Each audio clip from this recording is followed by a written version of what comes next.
YCP నేతలు కాసు మహేష్, విడుదల రజని. పల్నాడు జిల్లా పిన్నెల్లి గ్రామంలో వైసీపీ కార్యకర్త సాల్మాన్ సంస్మరణ సభ కార్యక్రమం జరిగింది. ఈ కార్యక్రమంలో వైసీపీ నేతలు పాల్గొన్నారు.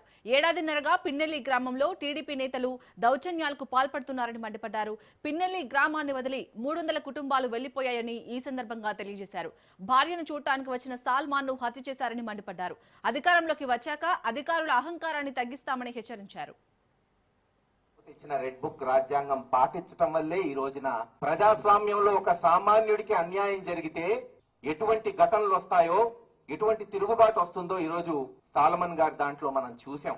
గడిచిన 20 నెలల నుంచి సుమారు 200-300 కుటుంబాలు పిన్నెల్లిలో, దాదాపు 700 కుటుంబాలు గురజాలలో, 2-3 వేల కుటుంబాలు గురజాల, మాచర్ల, పల్నాడు జిల్లాలో ఊరు వదిలేసి, వాళ్ళ వృత్తిని వదిలేసి, వాళ్ళ పొలాలు వదిలేసి ఎక్కడో గుంటూరు, విజయవాడ పక్క రాష్ట్రాలు పోయి కూలికి బతుక్కుంటూ సెక్యూరిటీ గార్డులుగా బతుకుతుంటే తన భార్యకి ఆరోగ్యం క్షీణించిందని ఊర్లోకి పోయిన సాల్మన్ గారిని కొట్టి చంపేశారు. అయ్యా బాబు, వాళ్ళ అన్నదమ్ములు హాస్పిటల్ కి తీసుకెళ్తూ సీఏకి ఫోన్ చేసి మా ఓడు కోమాలోకి వెళ్ళిపోయాడు, చనిపోతాడేమో అని భయపడితే సీఏ అంట ఎరా వైఎస్ఆర్ గ్రామంలోకి అసలు ఎందుకు వచ్చా అంట. అది ఖండకావరం. ఒక మనిషి చావు బతుకుల మధ్య ఉంటే నువ్వు మాట్లాడే భాష ఇది. శాంతి భద్రతలు కాపాడాల్సిన ఒక స్టేషన్ ఆఫీసర్. వస్తాయి, రోజులు వస్తాయి. జగన్మోహన్ రెడ్డి గారు ముఖ్యమంత్రి అయిన తర్వాత చెప్తాం, వీటన్నిటికీ సమాధానం వస్తుంది. మందా సాల్మన్ హత్య చూసినట్టయితే ఇది ప్రభుత్వ నిర్లక్ష్యంతో జరిగినటువంటి హత్యగా భావించాల్సినటువంటి అవసరం ఉంది. ఎందుకంటే ప్రజల ప్రాణాలంటే ఈ కూటమి ప్రభుత్వానికి, చంద్రబాబు నాయుడు గారికి లెక్కే లేదు.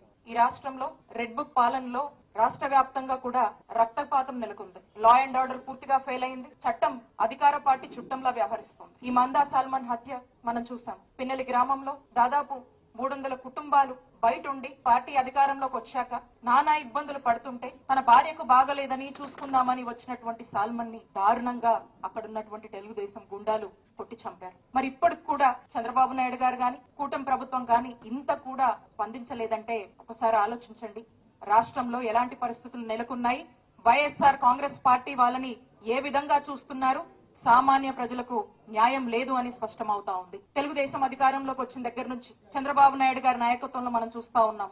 రాష్ట్రంలో సెలెక్టివ్ గా పాలన నడిపిస్తున్నారు, సెలెక్టివ్ గా న్యాయం చేస్తున్నారు. వైఎస్ఆర్ కాంగ్రెస్ పార్టీ వాళ్ళకంటే ఒకలాగా, తెలుగుదేశం పార్టీ వాళ్ళకంటే ఒకలాగా. ఈ రోజు సామాన్యులు పోలీస్ స్టేషన్లకు వెళ్లేటువంటి పరిస్థితి లేదు. ఈ రోజు సామాన్యుడు పోలీస్ స్టేషన్ కి వెళ్తే అక్కడ నుంచి ఎమ్మెల్యేనో, ఎంపీనో, మినిస్టరో ఫోన్ చేసే వరకు కూడా వాళ్ళకు న్యాయం జరిగే పరిస్థితి లేదు.